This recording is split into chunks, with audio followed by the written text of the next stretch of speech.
bum bum bum bum bum bum rum bum bum bum bum bum bum bum bum bum bum bum bum bum ba-da-da-dum bum bum ba-dum ba-ba-dum bum bum bum bum bum bum bum bum bum bum bum bum ba-dum bum bum bum bum bum bum ba-da-da-dum bum bum ba-dum. Hello, my friends. Hi, Bernie from New York and Laurel from Pennsylvania. Good evening from Texas and Paula. Hi, Paula from Wisconsin. Phyllis. Year of adventure and surprises. Excuse me. Hi, Mighties. Hi, Michelle. Happy New Year, everyone. Great to see you all. Hope you had a great Christmas. I certainly did. It's a great time of year. There's no doubt about it. And I see a good number of people coming in tonight.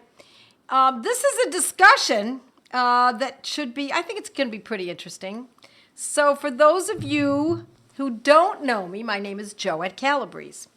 And I'm a homeopath, and I'm here every Monday night at 8 o'clock Eastern time to do one thing and one thing only, and that is to teach you homeopathy. And for you to learn from others as well. And for you to have resources as to where to go to learn more. And for those of you who already know me, hi, friends. Hi, Kimberly. Nice to see everyone. Great to see you all. Okay, so let's talk about a subject that was more a perplexity in my life in the past. Maybe I should get a little closer. I know that we've had trouble with sound in the past. And it left me perplexed for years, and that is the subject of potency. What potency should we use? It was particularly a thorn in my side when I was using classical homeopathy, when I counted on classical homeopathy. And I think you know my opinion about classical homeopathy, and I have, for all of those who I've treated classically and didn't help very much in the past, years ago, I apologize. And it's something that we all need to be able to do, that when we see that we were wrong, instead of doubling down, we want to examine the possibility that it is very, that it's important that we ask questions and we seek answers. Always, always, always. I want you to stay hungry, my friends. I want you hungry for knowledge. I want you, that's what makes a human interesting. More than interesting, it makes a human a human. We should always be striving to learn more, be more, experience the lofty, the good, and the pure. Especially at this time of year. It's a good time for us to reflect. So, the reason I was so frustrated by potencies, what is the potency for that remedy? How do we know what potency to use? How do we determine the potency? Should it be a 6? Should it be a 3? Should it be a 9? Should it be a 12? Should it be a C? Should it be an X? Should it be a 30? Should it be a 200, 1M, 10M, 50M? What potency? There are too many choices. And right there, I just named, I don't know, maybe a couple dozen, maybe a dozen potencies that are commonly used. And then there are also those that are not so commonly used. You'll see those in other parts of the world, especially in France, they use different potencies. And so when we don't, this is the rule of thumb. This is what I teach my students. If you're not a student, my friends, other than coming here, and I love that you're coming here, and that I hope you're using my blog, which is also free of charge, with no affiliate program at all. I have no affiliate programs. I do not get paid for anything that I say. I do get paid when you decide to educate yourself under me. And and I'm just going to go off on a little tangent, as a 72-year-old woman, close to soon to be 73 in a couple of months or so, I've been through it. I've been through the ringer several times. I've lived a life. I feel as I have a very good handle on it. I've seen tens of thousands of cases in homeopathy. And before that, some 37 years before, I was very interested in essential oils and in botanicals, and I collected, excuse me, a good number of botanicals in my area and made tinctures and salves and etc. I've had a great interest in nutrition, first in culinary, just food for the point of being culinary, and then after that, after I had gotten sick, chronically ill, I decided I really needed to know more about all of this, about these subjects. So I come to you with experience, a lot of experience. And so as much as I believe that there are, and there are, let me back up and say, there are good homeopaths out there, my friends. There are a lot of good homeopaths out there because homeopathy is so prevalent all over the world. Not so much in the U.S. and Canada, but it's growing. But there are homeopaths all over the world, in France and in India and England and South America, Central America. There are a lot of good homeopaths out there. So my point that I wanted to make is that I don't, if you're seeing a classical homeopath and that classical homeopath is helping you, do not leave the care of that homeopath. Anytime a homeopath is helping you, it means they've got their hand on the pulse. They have a good feel for what's going on. Whether they came to it through classical or practical, what I teach, or any other method, if you're improving, or the disease that you're suffering or someone in your family is suffering is not progressing in spite of the fact that you were told that it would, then stay with that person. If, however, you want to learn homeopathy, unless you like to self-flagellate, I would suggest that you not study classical homeopathy. I would instead encourage you to study practical homeopathy. So there was a time when I said, if you want to become a homeopath, whether it's a mom at home or a grandmother a couple doors away or down the street, or you're a farmer and you have you take care of wildlife or your pets, etc. Whatever your station in life is, if you want to know enough to be able to treat your little sphere in this world, I would not look to classical homeopathy. It'll drive you out of your mind when you finish. It's very interesting, but when you finish, you'll be pulling your hair out like I did. And then you'll need Ustalago 200C for hair loss. Actually, I'm being facetious because Ustalago is not for hair that's been pulled. It's for hair that's not growing or is falling out. That would be pulled would be trauma. So, hence we get to the subject of potency, because in classical homeopathy, if I open up my repertory, for example, and what was I going to show you? There was something. Oh, okay. So this is the 4th edition of the Meta Repertory by Robin Murphy, and I know that you'll all share this in the chat. And I look up, let's say, mold. Let's say someone has a problem with mold. There aren't very many remedies in this rubric. It's really very short. It says mold, ailments from arsenicum, dulcamara, nat sulf, and thuya. That's all there is. 1, 2, 3, 4 remedies. That's all there is. That's all there are. And so now, which medicine do we choose? Well, we look at each one of them and we see, thuya. Does this person have, I don't know, warts or something like warts? That might lead us a little bit towards.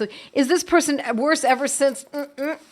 They've gotten much sicker since that, or they lost their health as a result of?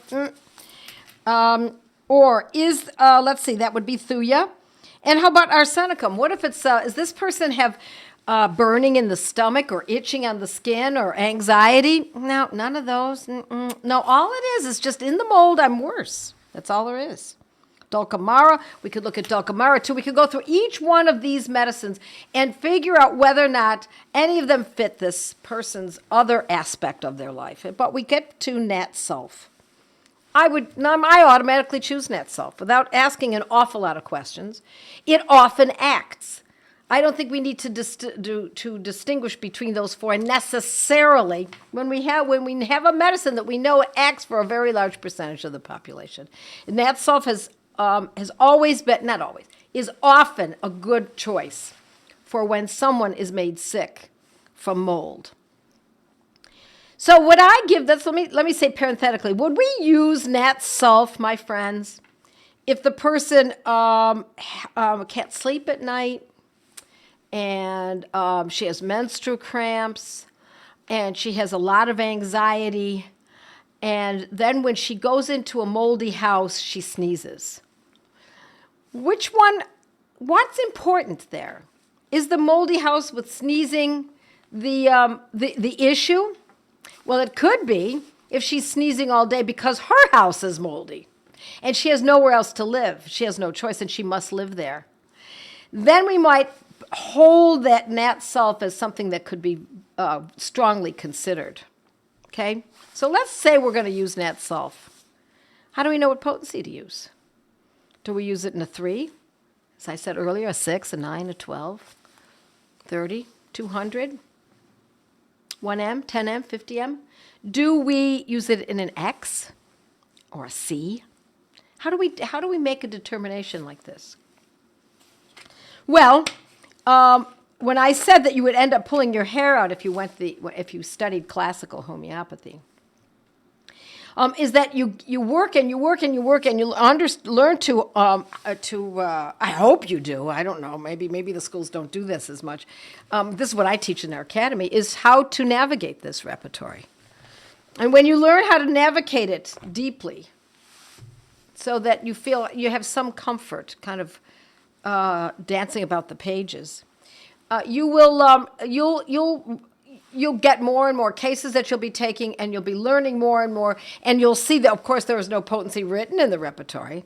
But after doing it and learning this well enough, you'll start realizing that after a time, if you decided to use Nat Sulph the first time, and then that person improves, and another person comes to you with a mold problem and use Nat Sulph a second time, you're kind of thinking, that sounds pretty promising, doesn't it? Well, we already know that it is, because here it is in the repertory. But we know that if you use it in a 6, why would you say, I think I'll use it in a 10M? Because I want to sound bold. I want to sound, I don't know, fringe or something. I want to sound radical.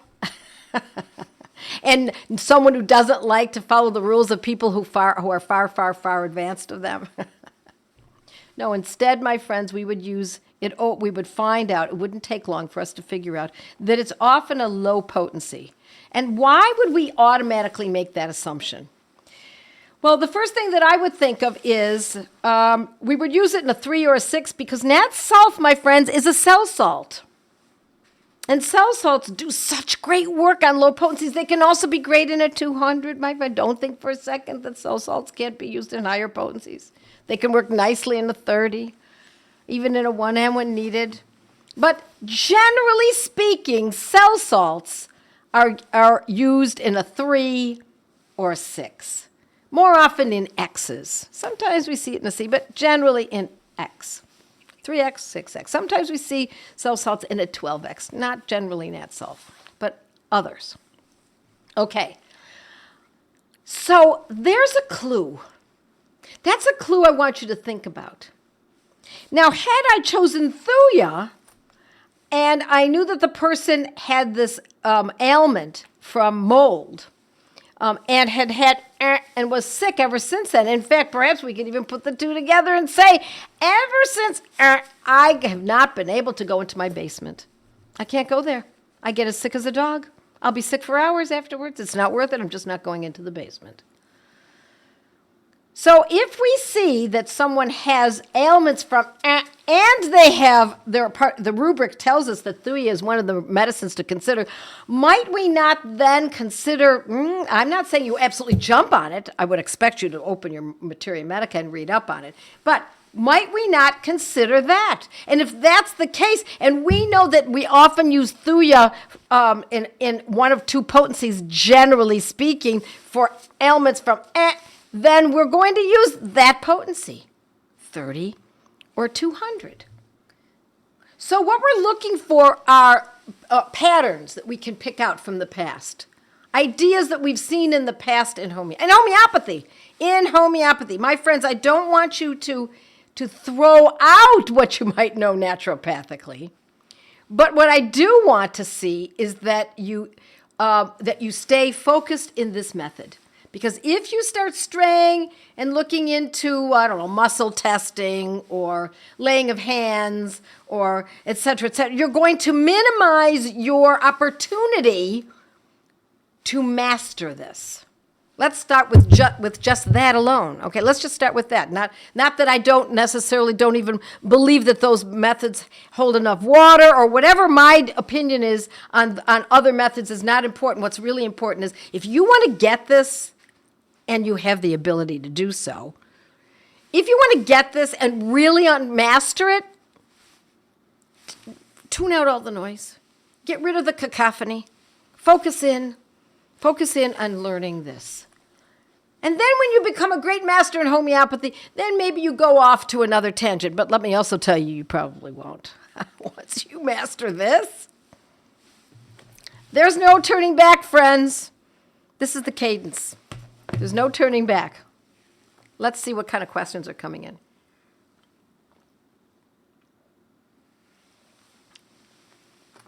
Okay. Let's see. People are helping each other getting in and getting out. Let's see. Do your courses include certifications? Yes, they do. What's the difference between X and C? Well, it's how it's diluted. I'm not going to go into it now because it's important that you can look that up. I teach about it on my blog. You can look it up, X and C, Joette Calabrese, difference between X and C or something like that. So I won't go into it. It has to do with how it's pharmacologically made. Let's see what else we've got. Some other questions. Okay. Is there a course to learn how to use that materia medica? You bet there is. Yes, there is, my friends. Yes, I teach materia medica. Well, first of all, let me tell you this, that for over a year, every Monday night, I taught from my materia medica.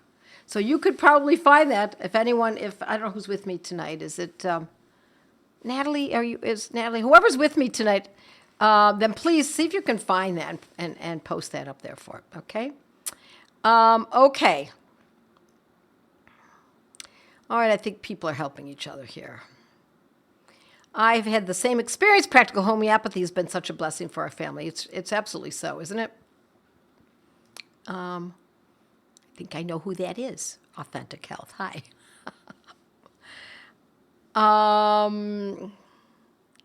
Okay, remember to click. Okay. I worked with a wonderful classical homeopath, says Carolyn, but definitely finding practical more beneficial at the moment in my life with 2 young adults and myself. Yes, here's the thing. It doesn't mean it won't help you. It just means you got to study for. It's not just studying, because my academy is 2 years, essentially, plus a 3rd year for extra work and development. But I will say that the academy is 1 year, but then we have a mastery program afterwards. And really the way to totally master it is to do those 2 years.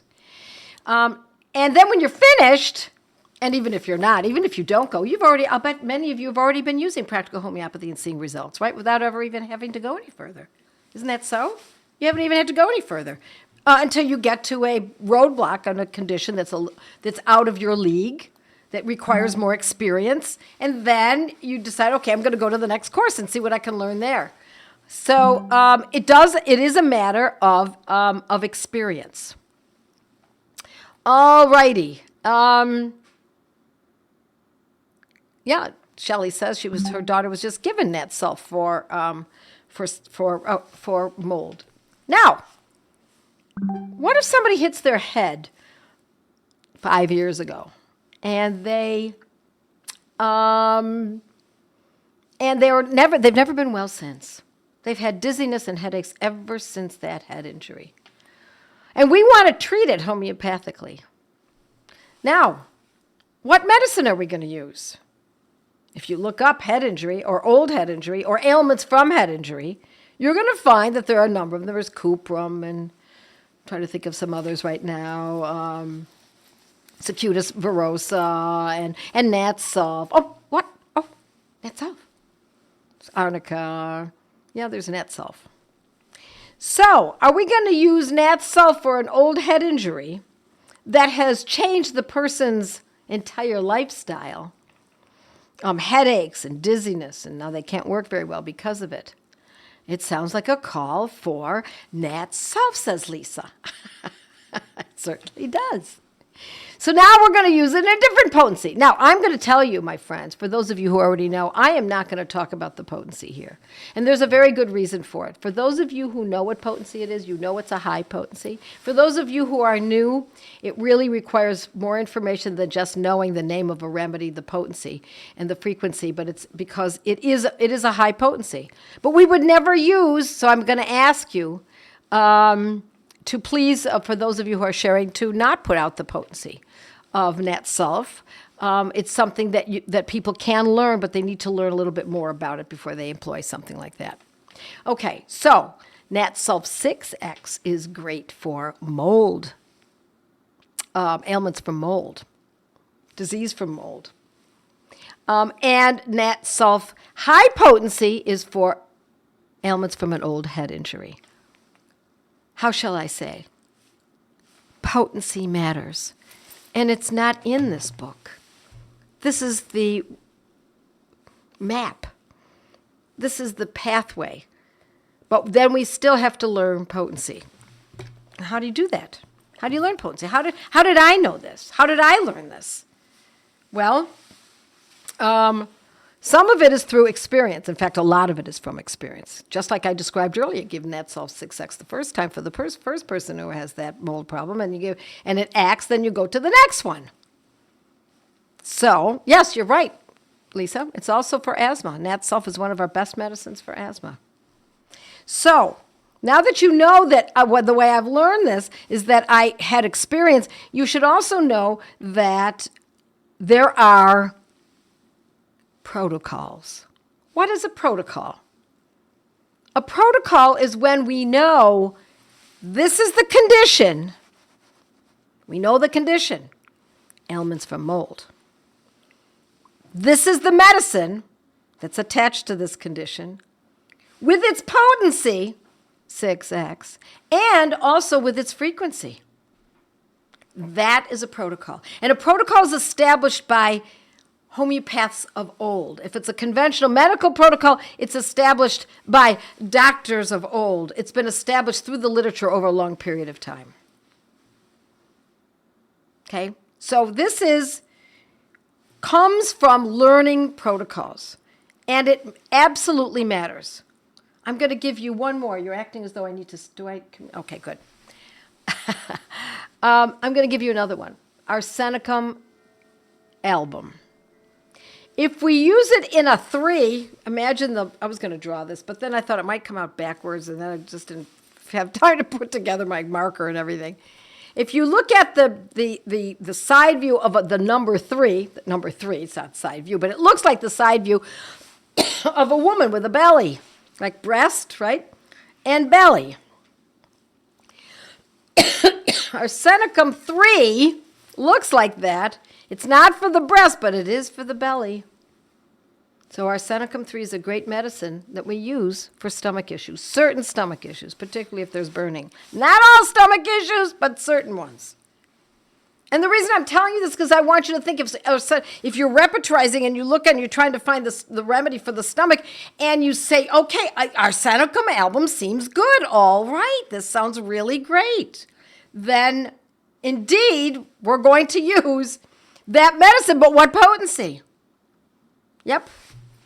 Kimberly says, love arsenicum album. So, but that's different than arsenicum 6 that looks like the profile of a nose. 6 looks like a nose. Okay, so I'm doing this backwards, I know, because that's what happens with these cameras. Draw the number 6, look at it, looks like a nose, like a schnazola. And so, my friends, arsenicum 6 is specific for sneezing. And we can also pretty much say arsenicum 200 is specific for skin. So, where can I buy the 4th edition? Someone tell Shelley, somebody, Alana, where she can buy the 4th edition. So that's how we break it out. So that we know that in arsenicum 3 it does this, and 6 it does that, and a 200 does something. Is it true, asks Shelley, that the lower number is for a specific area and larger numbers for whole body issues? No. It does not mean that. It does not mean that. The Banerjees have used a protocol for glioblastoma for the entire body that's ill with a tumor in the brain with low potencies of ruta and calc-phos. We can use low potencies for many, many kinds of conditions that are generalized for the body. And the reason that sort of rule came along, it's not completely false. It's just not true enough. It doesn't last long enough in our day-to-day work. It doesn't hold up. The reason that it came about is because, excuse me for clearing my throat so much, is because classicals are so lost because they don't have protocols, or often they just don't admit they have protocols because many of them actually do have some. They just don't publish them. But at any rate, they're so frustrated by not having protocols that they have to come up with, 200s is for psychological and 6s are for injuries and low-level acutes, and if it's a high level, all of that, I'm not going to say throw it out the window completely, but it doesn't hold as much water as one might think. Okay. All right, let's see if we've got any more questions. Please share, my friends, and subscribe if you don't. Do consider going to Joette's Learning Center so that you can learn more. That's my goal here, is to get you to learn more. I want it to be your goal, too. I'm going to go to my Mighties in a few minutes, but let's just see if I've got a lot more questions. Do I have a course for cancer treatments? No, I have not. Instead, I teach you how to use the repertory to find that. What is your opinion of the Narayana remedies? I've never used them.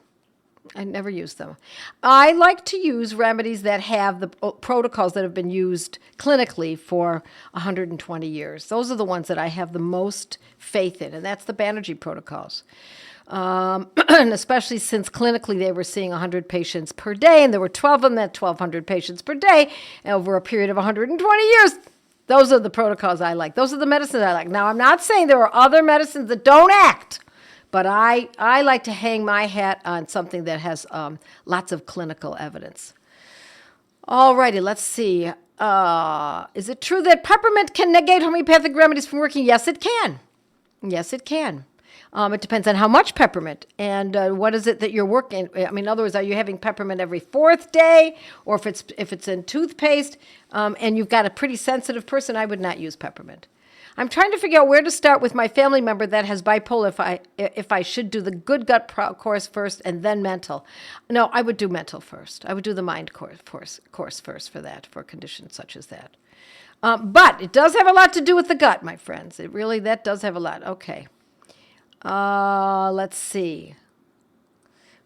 Yeah, Leslie says, I'd choose mindful first. Yes, thank you, Leslie. Load dosing, please talk about that. I can talk about that next week because it all depends. I mean, it's such a broad subject. Are we talking about acutes? Do we load dose when it's chronic? If we're using a protocol, we don't have to think about load dosing because we've got the formula already written for us. If we don't have the protocol, or there is no protocol for that particular condition per se, like such as an acute when a child has an ear infection or something, then I think she was talking about somebody said every 15 minutes for the first hour, and then you back off to every few hours and see how it goes. That's the general way to approach acute load dosing. All righty. How frequently for a low dose potency like 3C? So, as somebody's asking on Instagram, well, what's the condition? See, we don't go with this is the medicine and this is how it's always used. We go, what is the condition, and this is how we use the medicine. So I'm trying to uncomplicate it. I want to make it as easy as possible. These medicines have a complete range. Maybe you missed the beginning of the discussion tonight. If you go back, and even if you were here, maybe if you're new, you might need to hear it again because there's a lot of theory. Every time I talk every week, I try to give you lots of theory so that you have as much information as possible. And Bertie says, can we use Banerjee protocols for our animals? Animals and people and plants. What kind of people? Newborns, babies, children, adolescents, young adults, middle-aged people, old people, women, men, pregnant women, dogs, cats, camels, llamas, bees. We used to use homeopathy on our beehive when we had bees. Is there something to take for the spleen? There is. There are definitely medicines for the spleen, and that's all in my Good Gut, Bad Gut course. Or you simply look it up here, and it won't give you the potency and frequency, but it'll give you something. Okay, my friends, I'm going to dash off. I'm going to stay with my mighties. Are we all ready for our mighty shift? Going to Joette's Mighty members for your questions and see if I can help you tonight. Tell me when we're ready, honey. Bye, everyone. Happy New Year.